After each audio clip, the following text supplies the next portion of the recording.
सारे इंसान एक वसी मैदान में जमा किए जाएंगे जिसे मैदान हशर कहा जाता है। सारी मखलूक को एक सुर्खी माइल सफेद जमीन पर इकट्ठा किया जाएगा। रब्बे दो जहां इस जमीन को चमड़े की तरह फैला देगा और वो जमीन आज की मारूफ जमीन की तरह नहीं होगी, बल्कि अल्लाह ताला इस जमीन को दूसरी जमीन से तब्दील कर देगा। आसमान को भी इसी तरह तब्दील कर दिया जाएगा। ये मैदान इतना बड़ा होगा कि तमाम इंसानियत इसमें समा जाएगी। ये मैदान बिल्कुल हमवार होगा, कोई पहाड़, कोई गढ़ा, कोई बुलंदी नहीं। क़यामत के दिन हर मरहला पिछले से ज्यादा हैबतनाक और खौफनाक होगा। इसके बाद सूरज सर के ऊपर आ जाएगा।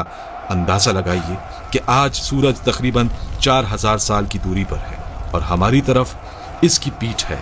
क़यामत के दिन सूरज सिर्फ 1 मील के फासले पर होगा और इसका मुंह हमारी तरफ होगा।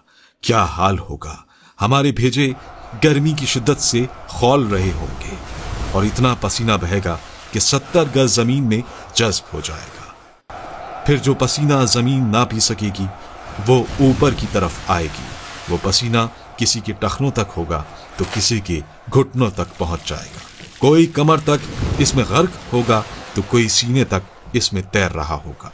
कुछ तो ऐसे भी होंगे कि उनके गले तक पहुंच चुका होगा और काफिर के तो मुंह तक चढ़कर लगाम की तरह इसे जकड़ लेगा, जिसमें वो डुबकियां खाएगा।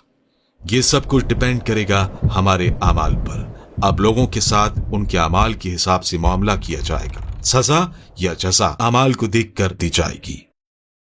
इस दिन किसी चीज का कोई साया नहीं होगा, लेकिन कुछ अहले ईमान ऐसे भी होंगे कि उन्हें अल्लाह रब्बुल इज्जत अपने अर्श के साए में रखेगा। इस गर्मी की हालत में प्यास की क्या कैफियत होगी। हाल ये होगा कि जबानें सूख कर काटा हो जाएंगी।